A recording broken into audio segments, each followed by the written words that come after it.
Oh, come on. All right, so we have a tradition here at Epicenter Helsinki. You want to hear about it?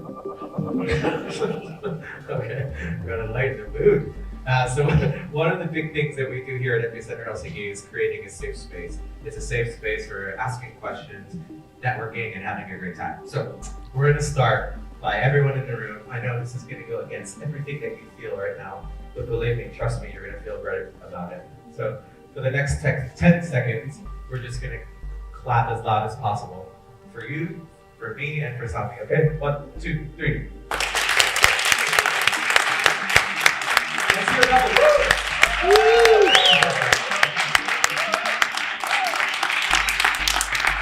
Okay, you see, from my perspective now, there are so many people smiling.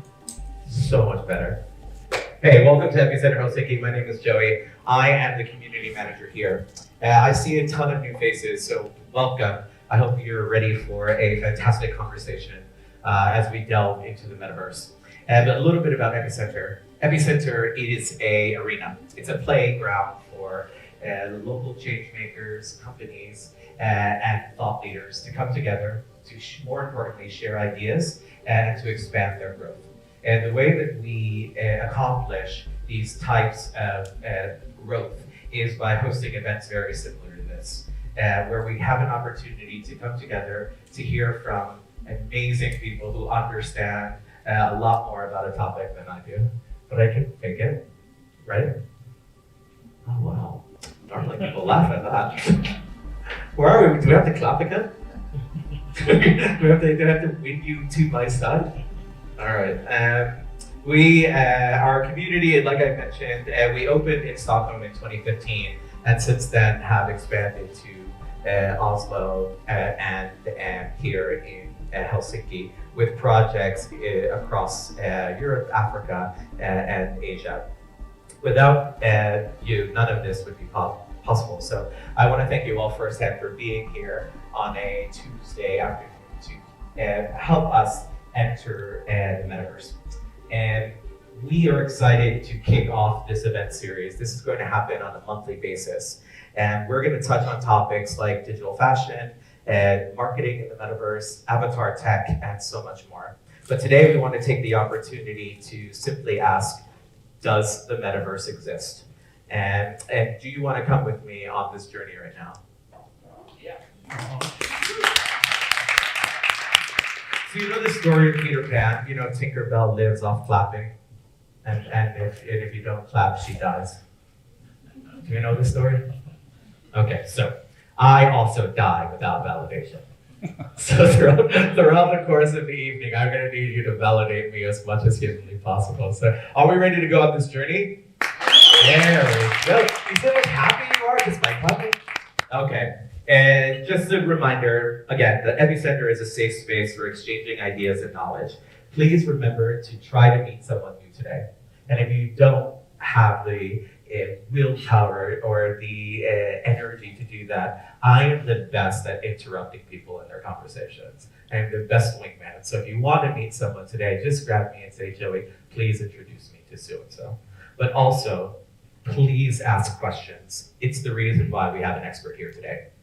And speaking of our expert, we are thrilled to have with us a true innovator with superb technical skills combined with business understanding with over 2 decades of experience. Throughout his career, he has worked as a customer experience designer, a service designer, a full stack proto developer, and an extended reality strategy and experience designer. That is a lot. I am so excited for this speech, so please help me in welcoming to the stage Head of Metaverse at Younite-AI, Sami Heinonen. Thanks. 1, 2, 3, you can hear me. I was super relaxed there with you guys and friends. Now I'm super terrified, but you must help me out and over that. And by the way, this material is totally new to me too, so I need my notes. Please bear with that kind of thing here. But today, does the metaverse exist? My name is Sami Heinonen. I'm the head of the metaverse at the Younite-AI. Oh, where's that? Sorry. And I'm sorry about you had to read all that. I think it was just a kind of copy paste from a web page. Sorry, but I've done a lot of things in my past, and still we are doing great, amazing things. It's my kind of a bad habit to get into things that are really new and innovative, and maybe bleeding edge, to say that we're tinkering with the latest technology and all that stuff, and then we're promising, maybe sometimes over-promising things what we can do, and then we find ourselves 5 a.m. doing that before the premiere. But let's say 90% of those cases we have success flowing in from those different projects, but maybe some other day about those things. Company Younite-AI, that's a kind of a red branded company. We were actually 3 different companies from AI, XR, and FinTech and coming together, and we in a way started from the scratch this January. But we are already a group of 80 plus people, and our headquarters is actually in the States. We're living here. The epicenter is taking care of us. Daily basis we have here, and we have office in Oulu, Finland. And we have prepared a short video of ourselves, and let's look at it. Technology has always pushed humankind forward. For the first stone tools our ancestors made over 3 million years ago to today. The secret sauce for large-scale improvement occurs when technological innovations are creatively applied to real-life problems. The world needs shakers and makers more than ever. The world needs creative technologists to take new and emerging technologies and use them to drive business forward. That's why we are here. To build intelligent tools with AI, Metaverse, cloud, and mobile technologies. The world needs Younite-AI. Building intelligent tools for the age of Metaverse. Boom. Thanks. Awesome. When I got this great opportunity, thanks to Epicenter Joy and Krista, I noticed that when I was out with my dog and thinking that what I should actually talk to you guys, because I know some of you and most of you know something, and some people know a lot about different things, but I thought that maybe because this is kind of the first episode of a say, I don't know how many, 10 or something of different events coming later after this, it could be a good idea to have this kind of introduction and generate kind of a metaverse discussion to what it is it there, what's its future, and whatnot.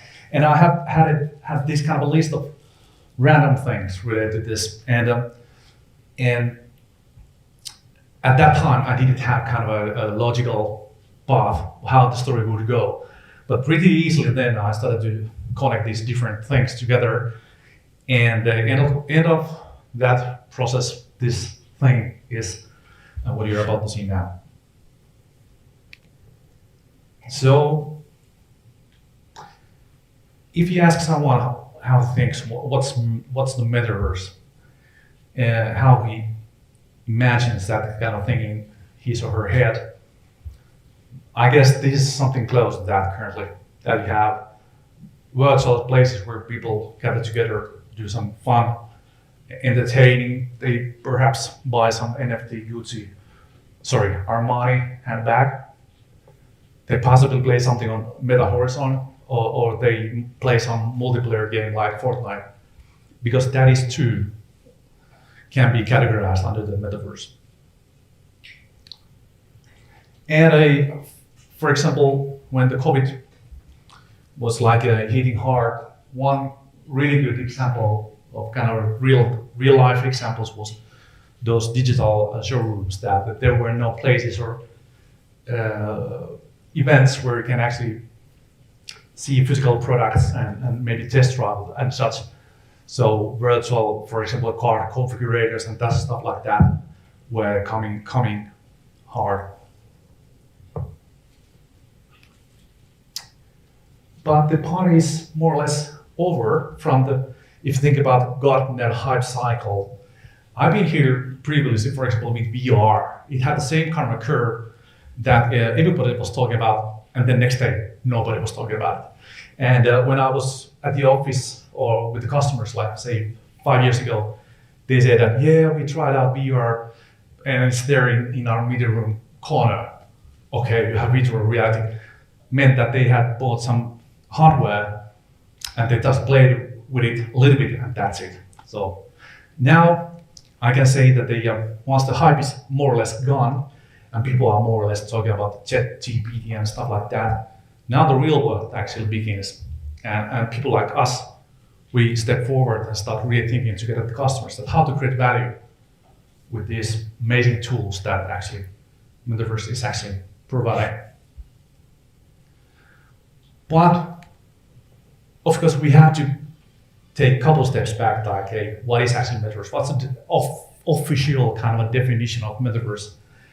And really, to me, I make life easier for people like CTOs or CEOs or companies to say the fact that, at least my opinion is that Metaverse is kind of a, how to put it, internet of the future.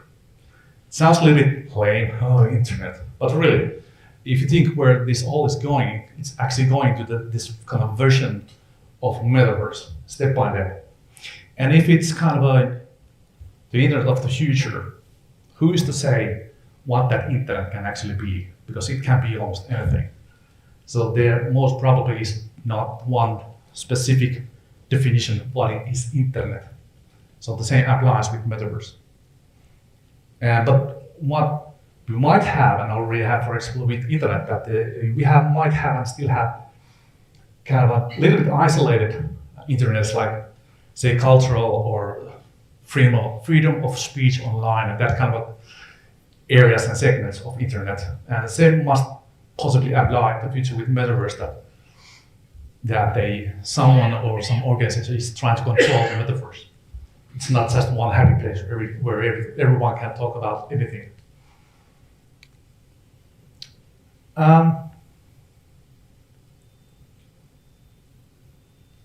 For the consumers, Metaverse, at least now, it shows its faces as kind of a place for entertainment and kind of a place for marketing and maybe kind of a virtual escape where you can go and escape this reality.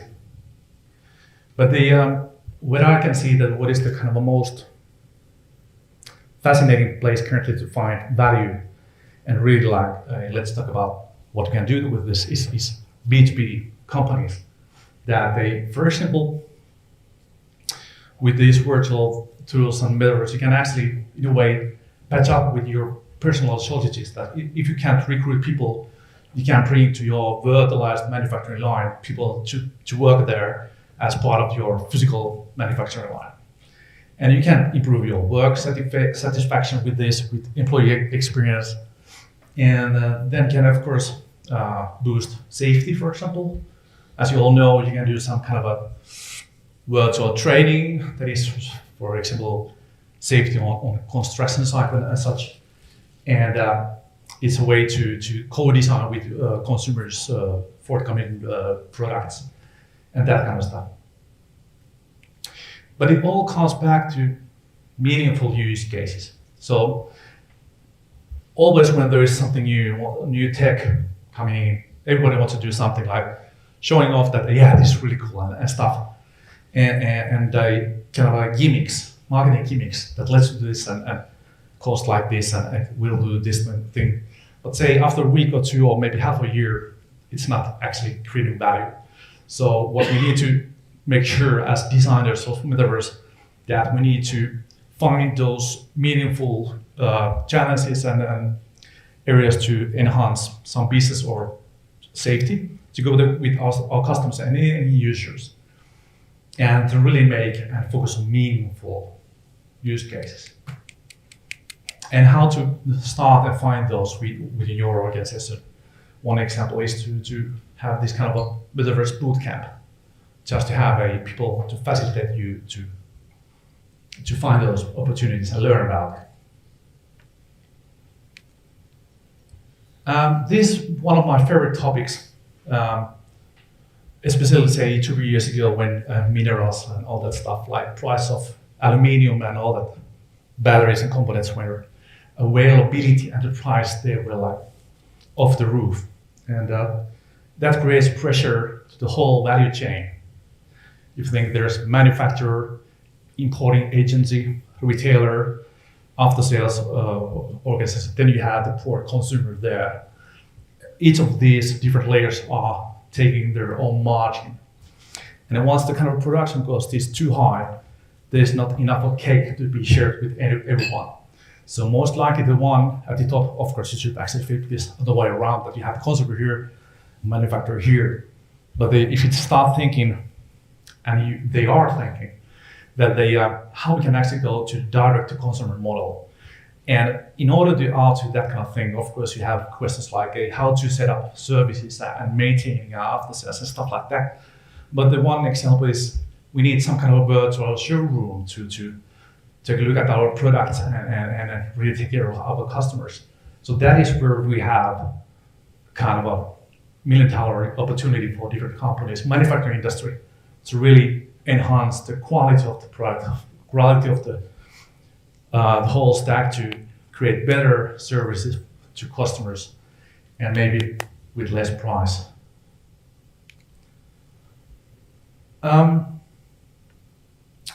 This is how I feel nowadays when I open up my phone. And at some point I tried to follow all the material that was tagged as Metaverse or AI or something, but I was like, whoa, this is killing me. So, and of course all the news from the world, what's happening there. So with AI and of course like data analytics and stuff, we must start creating kind of a filtering and recommendation. Hey, Sami, this is relevant to you. But if you think about what is the most natural kind of a counterpart for human beings to interact with the data, that's another human being. Meaning that I know this sounds funny and people are necessarily like with this because they say, yeah, we saw city and stuff. But I personally believe that in the future, or near time, when I'm using my mixed reality device, this is not what this is, and I want to ask my Siri, it's actually standing here right next to me. You can see it, but I can see it, and it's actually proactively, it's context aware what's happening here, and proactively saying that, hey, Sami, you should actually go there and do something else. And so that's kind of a ultimate human data API or viewport will be this kind of a human-like avatar, if you say. Okay. Then about actually Web3, decentralization, blockchain technologies, token-based economics, all that. It's awesome. I really like it. I'm not expert in Web3 and all those different technologies, but let's make one thing clear. Metaverse is not Web3. It's Web3, to me at least, it represents kind of a stack of different technologies, different enablers that are awesome. They are new. The whole concept of like for example, from the browser point of view, that I actually want the data, not Meta or something else. That's something that I need, and the smart contracts, all that stuff. But I have a feeling, and maybe now when ChatGPT is actually getting all that bandwagon people together there and not necessarily talking about Web3, and now it's the time when we need actually more doers than talkers about Web3. So we need actually people to start tinkering around and really create those meaningful use cases on top of Web3. But if you start like creating your metaverse strategy and all that stuff, and maybe having your MVP or POC, you don't necessarily need this in enablers yet. You can introduce those when needed. For example, if you need some kind of a payment method, it doesn't have to be crypto or something fancy NFT or want something. You're totally fine still with the PayPal or something. If it fulfills kind of need of consumer and it's intuitive and easier, makes you and customer happy. This is unfortunately the thing what we will see in the future, also with Metaverse. Despite of decentralization and all that stuff, your Metaverse device manufacturer, even though you have this kind of a apparent freedom of navigation to Metaverse, whether it is your mixed reality glasses or tablet or iPhone or something, you're going there through someone's back, maybe front yard. And in this context, I mean the ecosystem of the manufacturer who made your device. And if you think about your friends and payment options and asset digital ownership, currently there are managed and at least let's put it this way, they don't have intention to let you free go there and do whatever you want to have. They still want to have your 30% of all the transactions you do there throughout their ecosystem. There will be free ones, of course, but people tend to go under these mega brands and buy their stuff there.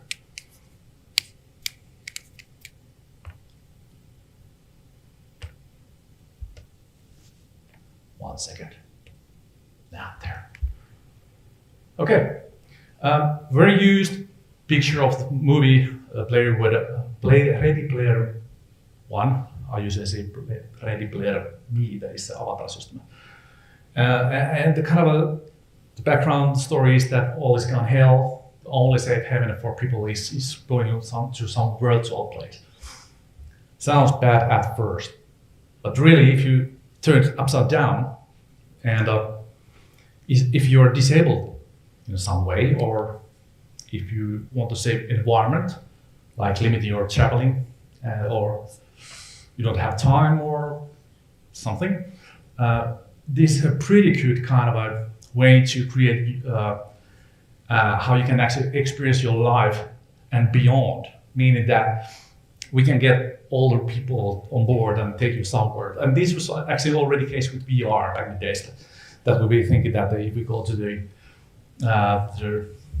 what's a place where all people live, not home, but those one hang or the other, know.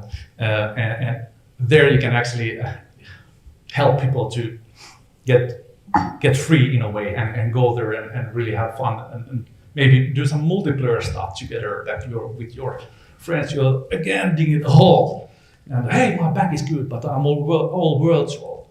So that's pretty amazing. I will at least do that when I'm 80 or 90, that I'll be there in bed using my headset. That sounds a little bit depressing, but I will be there most definitely. Yeah.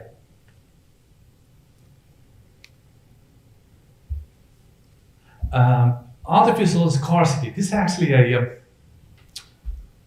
at least to me, this was pretty kind of new term that I actually learned from EY's kind of presentation, that one way to create this value is kind of artificial scarcity. And if you think, and also that drives the FOMO, fear of missing out something, some opportunity. And for example, if you take a look at this very known Bored Ape Yacht Club, each of these digital monkeys, the current value of that, for example, is something about $3.4 million. And if you think that they should I actually invest in that kind of monkey? Yeah, sure. If you are speculating with values of that kind of things, it makes lots of sense. But I really think that if you're not like jumping onto this bandwagon, you're actually missing nothing. Instead, let's put it this way, that I more evaluate solutions or that kind of thing where the, for example, NFT is tied up with some physical product, a digital twin. If your boat or car comes from the manufacturing line, and even before it's born, you already, as a customer, you get the digital identity of that car, and you can already start learning about that new car in beforehand. If you get your new EV in 12 months. And once you sell that car to someone, the NFT actually goes also along the way. So that actually might meaning some meaningful use casing out again with these kind of things. But I think that you're not actually missing out something if you're not buying those monkeys. Okay, now we come to the, at least my second kind of a favorite area is AI, the role of AI. I'm not the kind of, even though Younite-AI, by the way, is an AI company. We are not an XR or Metaverse company per se, but we are actually an AI company that creates tools for the age of the Metaverse. Because who says that, hey, we are internet company? Metaverse is equals to Metaverse. So here, once again. Coming back to those meaningful use cases, you need to have this need or challenge or opportunity to find together with your customers and maybe their end users with. And then you might use conventional service design double diamond. First, you figure out how you're actually solving a real problem, then you are creating lots of ideas, and then you are focusing into maybe one or two, and then you're creating product and testing out that. And maybe usually kind of an end result of that is kind of a more or less kind of a static solution. This is how we solved it, whether it is a digital service or say service designed pharmaceutical or some kind of retailer place where you see that, okay, cashiers should be there and products needs to be there in order to make things work. So that's kind of a static.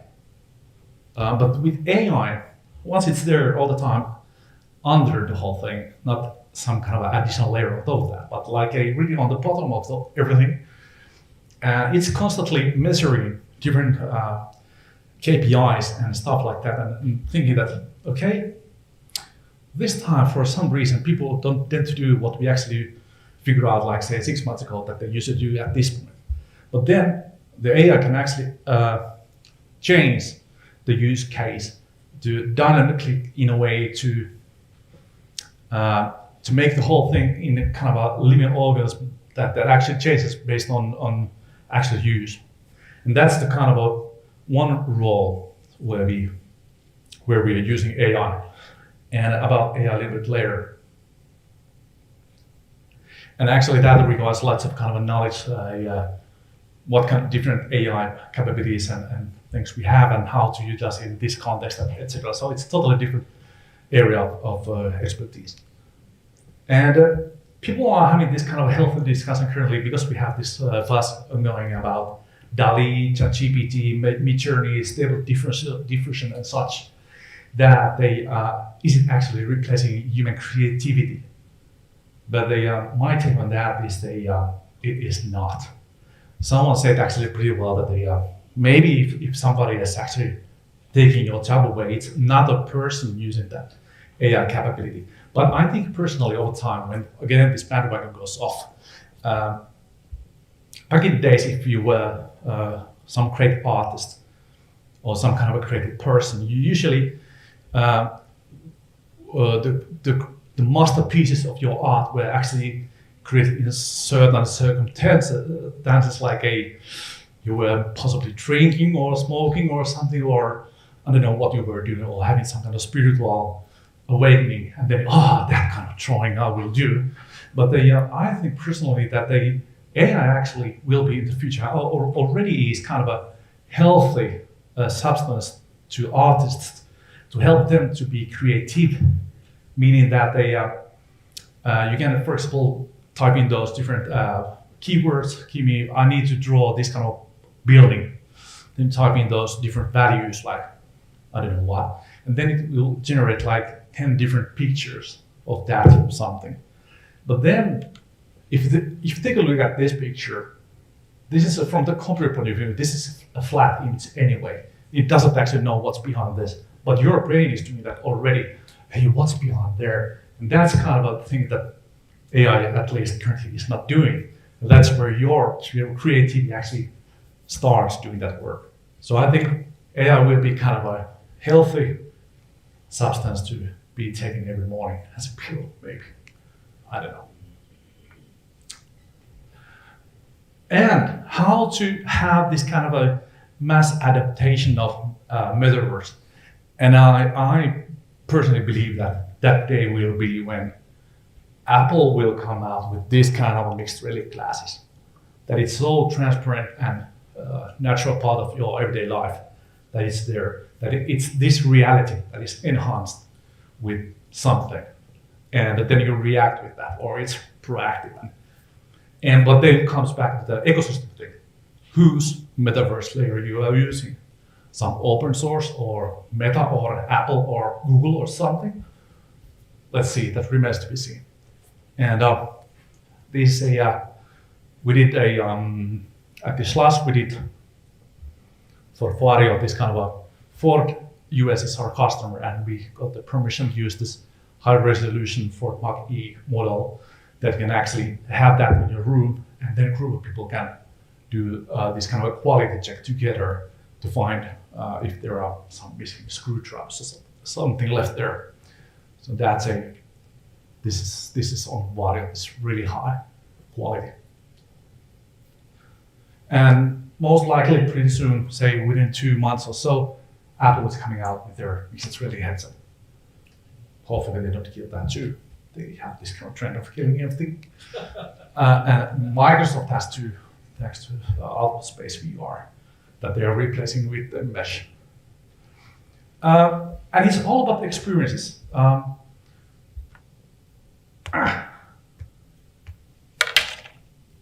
Yeah, need to be tender. When you consume media tries to have some effect on you. It tries to change your attitude. It tries to make you buy something, or it tries to create some kind of emotional result or something. It tries to make you buy something, maybe learn something new, or comprehending some very complex thing. And if you haven't seen this is a already a bit old thing. This is, I guess, like 4 years old thing, but this is Miguela Sousa. She's a fully virtual Instagram influencer, and she's really realistic, and they are using that to having a different co-branding events on Instagram. So things like this we will see a lot in the future.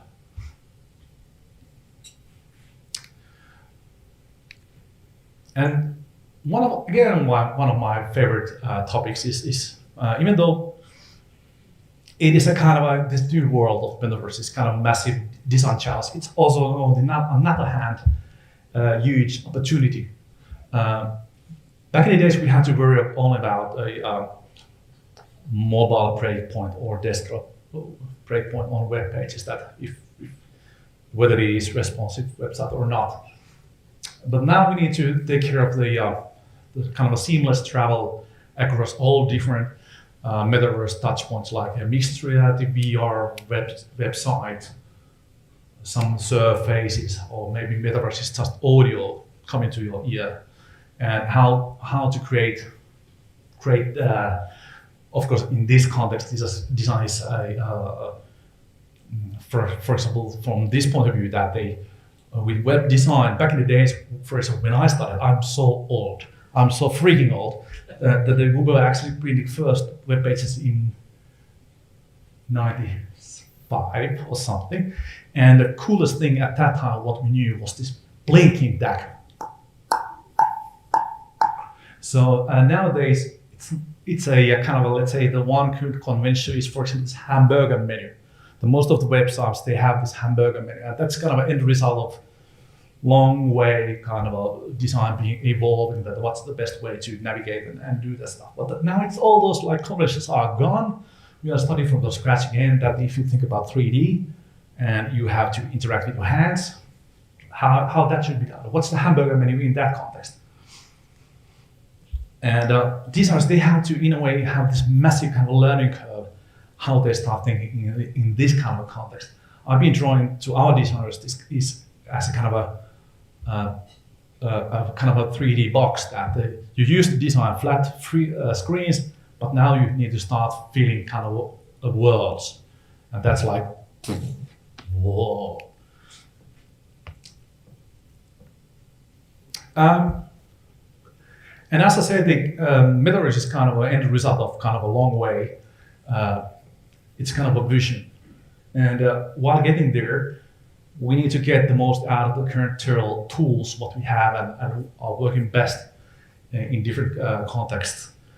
For example, if you think about, again, payment, if you think about web browser where you have 3D content there and you are navigating with your keyboard and mouse and stuff like that, and then you have to buy something. Do you want to walk there to the virtual register and then you hand over some magical way your wallet, here's my money, give me my NFT, something. But at that whole point, I think a best way to cope with that kind of things is create a user experience in a way that you don't necessarily even notice that, but you're taking to the web page layer on top of that metaverse, meaning that you have the conventional web page elements and buttons there, and can, in a way, for example, integrate Shopify there as is already. So that's so how we can actually, while going there to the future, we can take the best parts of the current internet and use it. And we have actually much learned from one specific group of people who are really skilled at this, and that's the game industry, game design industry, especially mobile design, mobile game industry. Okay, if the metaverse is the internet, and then, for example, some company set up a web page that's called as destination, and those destinations or home pages, they have to be hosted on some server. And we found this kind of a challenge, like early days, that there are not too many good places where you actually put your home pages, the metaverse pages up and running. So we actually had to create that by ourselves. We have a server facility in Oulu behind the fiber cable connection, and then there we have lots of computers doing that, cloud computing and all that fancy stuff. And there should be, even though it's not necessarily, for example, our platform, there should be kind of a way how you can integrate those things to CRM or product information masters and things like that, and the recommendation engine and NLP. And then in order to that kind of things to be successful, it needs to be easy to use. So at least our aim is to create that kind of a tool that is kind of a what you see is what you get tool that you just drag and drop stuff there and then it works. Let's see what's the reality. And as I said, at least we want to do photorealistic metaverse, meaning that we want to have the latest and the most powerful computers rendering that stuff. We are using WebGL, but we are also using Unreal Engine 5. And with that technology, we can actually achieve really photorealistic experience. But on the other hand, that requires lots of we can't assume that people have the latest phone in their pockets. It's most likely some Samsung and maybe 3 years old, and you can't run photorealistic stuff there. So we have to figure out that we actually calculate that image on our cloud, and then we just stream the experience on your phone. So we don't utilize your CPU to do that stuff. So, does the metaverse exist?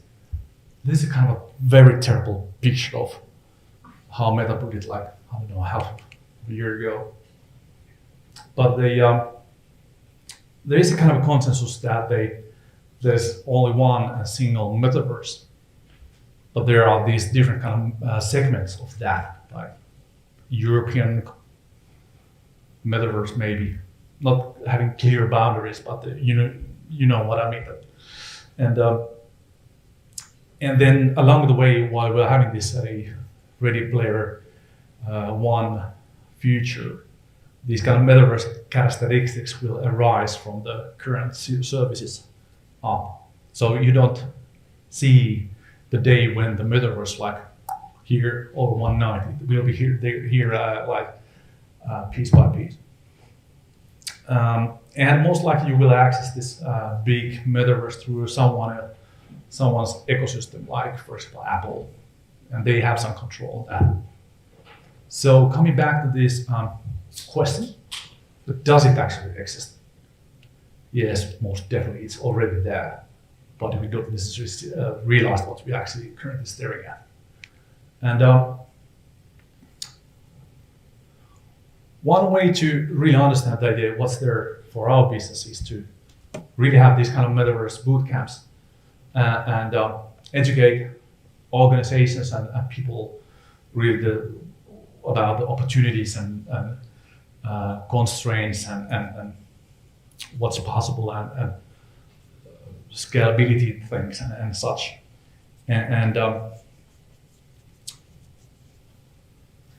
amazingly, Younite-AI does all that. So if your company needs that kind of a facilitation of getting these things ongoing and seeing what's there for your organization, we're here to help. And at any time, whether it's night or day, I don't know what's time in Metaverse, you can send me an email, sami@younite.com. Let's give a huge hand for Sami. Sorry, it's just It's okay. Good. Does anyone have any questions? Oh, come on. Okay, there we go.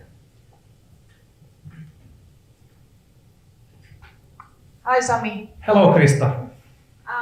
What do you think about when we talk about that the problem of current metaverse is that there are not enough people? I mean, if you talk about B2C metaverses, and now the proposed solution is that we bring AI-driven NPCs to fill up the spaces. What do you think about? Is this a solution or is it going to be just awkward?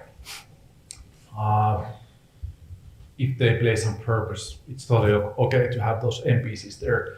And I was actually today thinking the very same thing, kind of an illusion of having more people there, that you're not there alone. Because I was there using the Oculus Quest 1 headset, and the kind of launch area there is that you have this kind of a hub or hut. And then you can see the other huts, like say 200 meters that way and 3 over there. And you have a feeling that each of those different spheres have one person in. So you have this kind of collective feeling that I'm not here alone, but yes, you are there alone. But if they are playing some purpose, for example, they are helping you with some service, and you recognize that, okay, this is a kind of this is trying to sell me something, but that's not okay. I think that's good. But if you just try to fill this empty space with bots, then it's just sad. Then there's no meaningful need for that kind of anyone, maybe. Or maybe it's not time for that kind of solution. Then you should go back to the drawing board and really think again and think about and design these things from the concept point of view. But of course, this is kind of a chicken and egg thing because people don't know about these things, and we have also this kind of a important work that we need to educate people and tell about these things, what's possible, what's not. But most likely it will be there in masses when they adopt this through some game or fancy Apple branded mixed reality glasses. Sami, we have another question. Please. Hi, Sami. Moi. I work for a company that does brand licensing, so we actually help brands secure their property. And I had some customers who actually already started doing metaverse showrooms, for instance, Louis Vuitton and all those. Yeah. Do you see that AI will really help brand property protection in this kind of digitalized world? Because currently, for instance, I have a customer who does a lot of logos because they actually copy the brand and they do T-shirts out of that brand.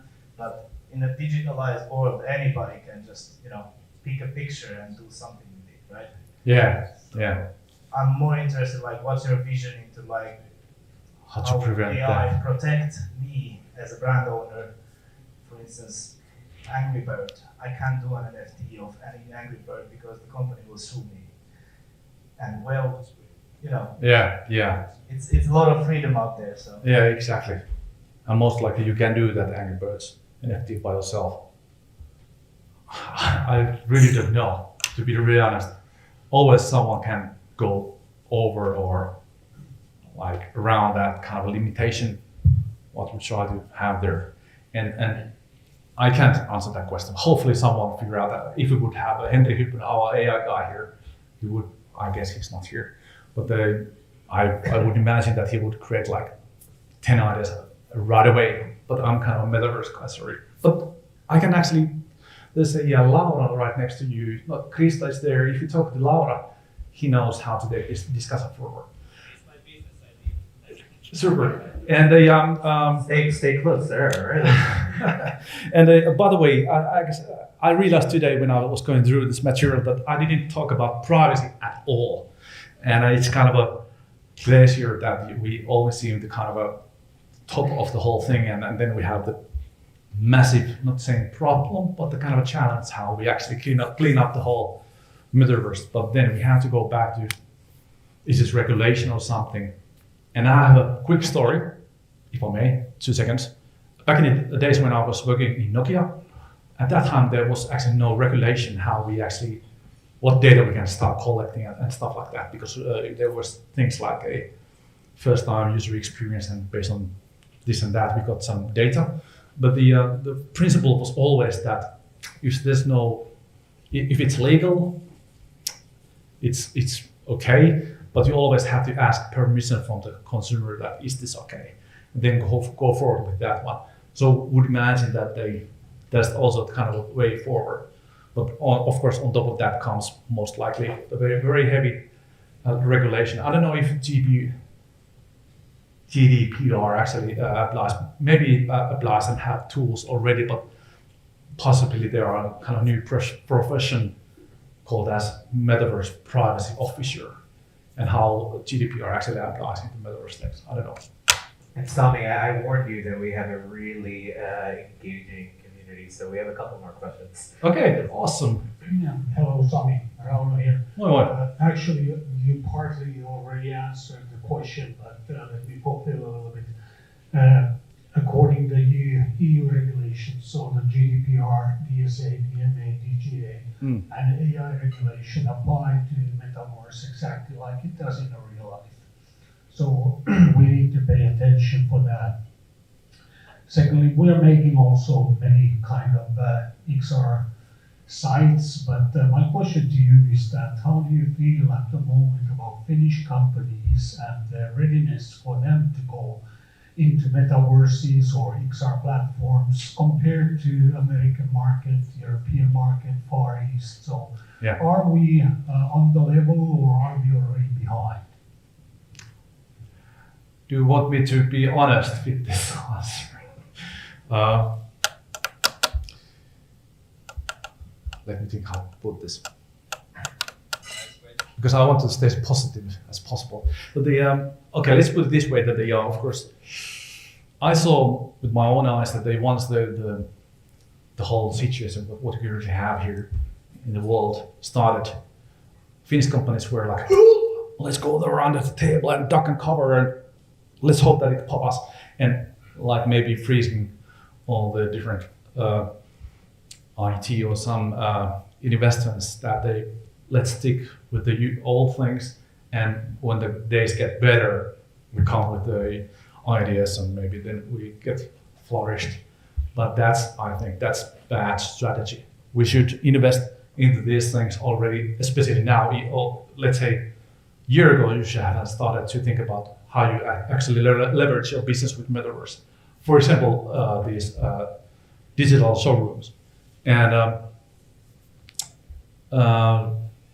by the way, one way to really clue that experience is, if you want to see an example, you can go to silverboats.fi/English version of that, and then you go to the one specific boat, can't remember which one, And there, if you take a look at the different details, and there is a button that says that take a test drive.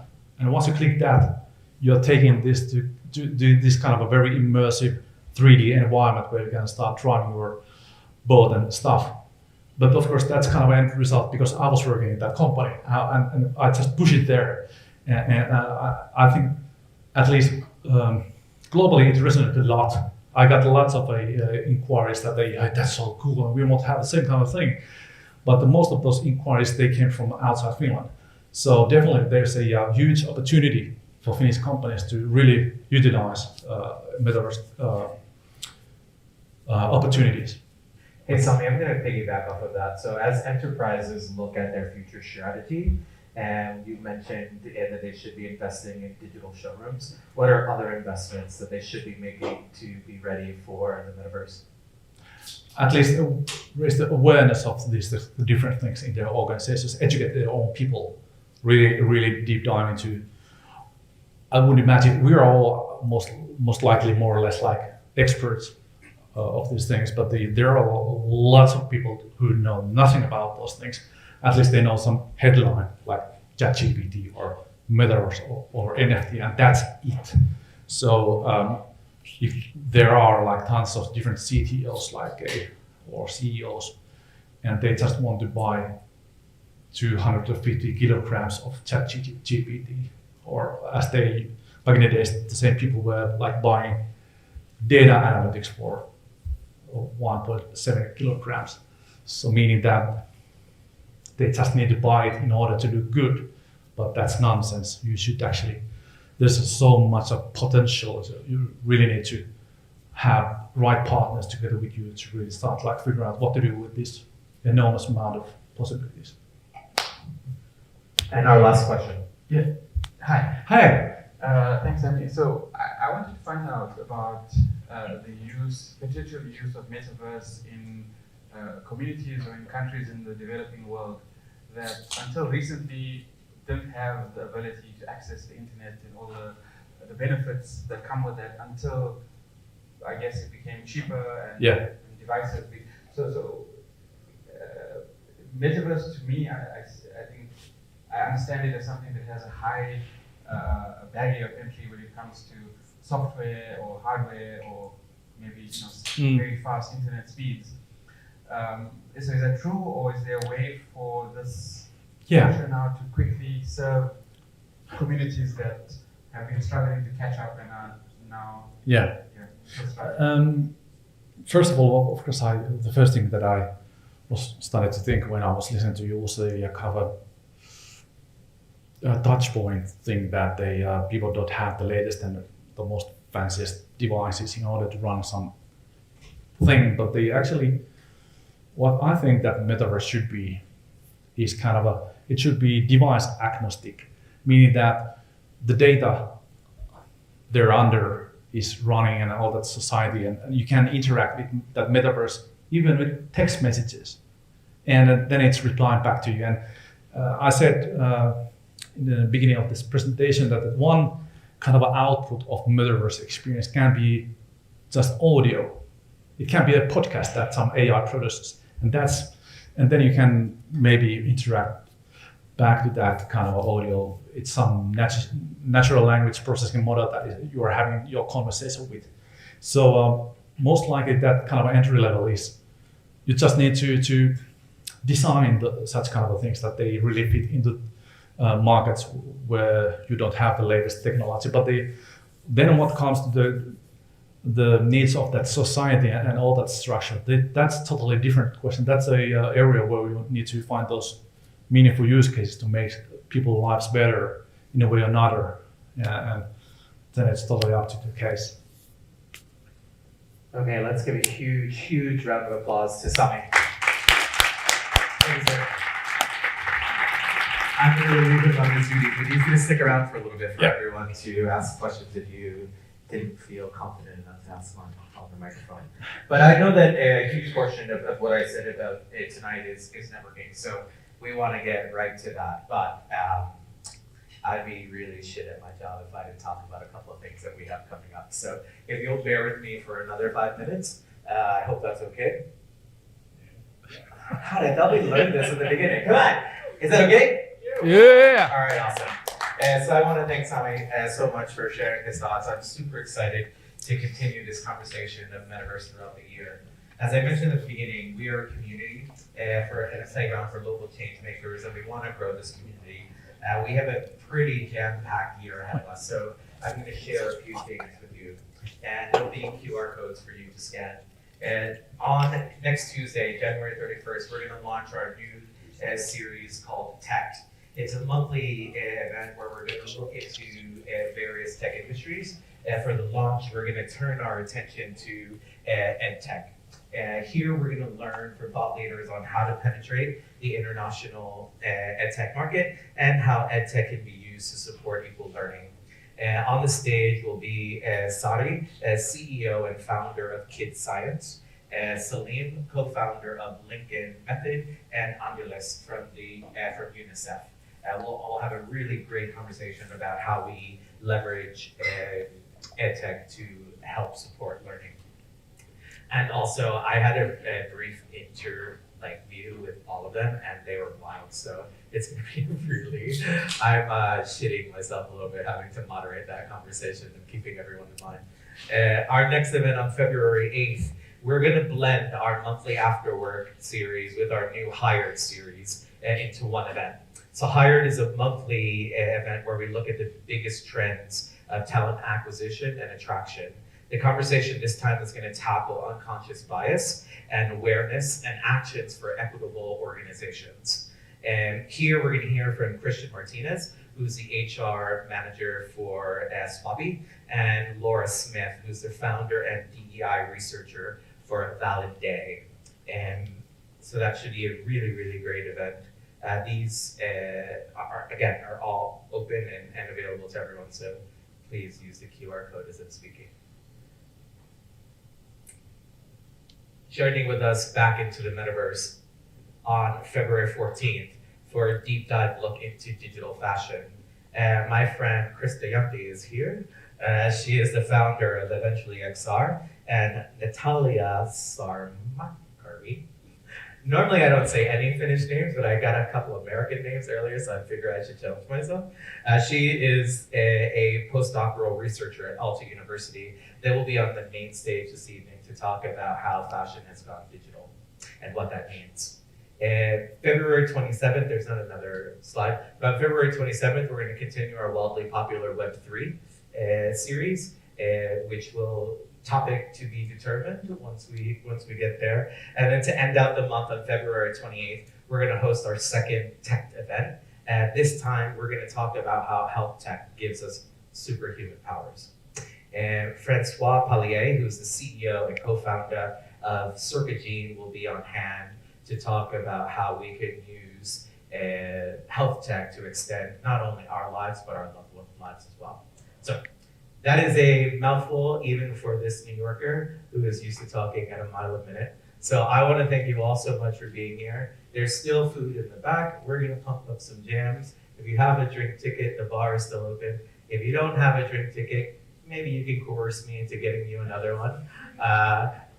Now those fucking laughs. I need bigger laughs than that. But if you want to know more about Epicenter, Christian, our country manager, is here. Hari, our sales manager, is there. Essie, our head of marketing, is here. We're happy to show you around, talk more. But at this point, get off those GD stairs, get on the floor, and start to network. Thank you so much.